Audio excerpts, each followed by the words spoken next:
మొన్న ఎలక్షన్ కోడ్తో రాష్ట్రంలో ఒక శని వదిలిందని చెప్పి రాష్ట్ర ప్రజలు అనుకుంటాం. ఎందుకంటే రాష్ట్రాన్ని దోచుకు తిన్న ఒక గజ దొంగ ముఖ్యమంత్రి పీఠం నుంచి వైదొలిగాడు. రేపు బీజేపీ, టీడీపీ, జనసేన కూటమి 2024 అధికారంలోకి వస్తుంది అని చెప్పి రాష్ట్ర ప్రజలందరూ కూడా సంతోషంగా ఉన్నారు.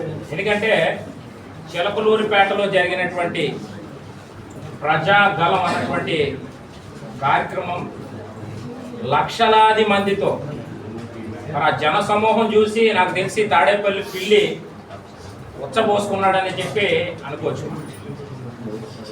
జగన్మోహన్ రెడ్డి రేపు ఓడిపోయిన తర్వాత ఏ దిగులు గెలుపోవాలని చెప్పి ఆల్రెడీ చర్చించుకున్నటువంటి పరిస్థితి కూడా ఒక ఊహాగానాలు బయటకు వచ్చి నాకు తెలిసి ఏ దిగులోకి వెళ్ళి దాక్కుంటాడో మనకు తెలియదు.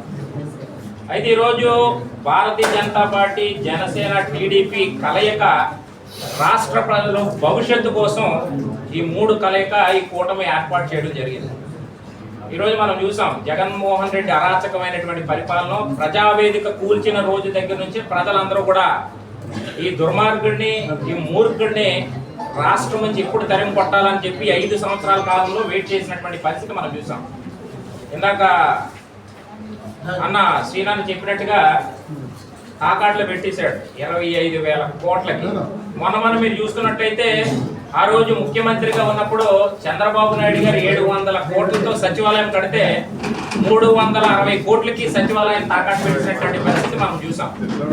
అంటే రాష్ట్రంలో ఏ విధమైనటువంటి పరిపాలన జరుగుతూ ఉన్నది అనేది ఒకసారి మనం ఆలోచించాలి. ఈరోజు విద్య, వైద్య ఈరోజు ఒక ప్రధానమైనటువంటి అంశం అది. ఈరోజు మనం చూసుకున్నట్లయితే మన సూపర్ 6 ద్వారా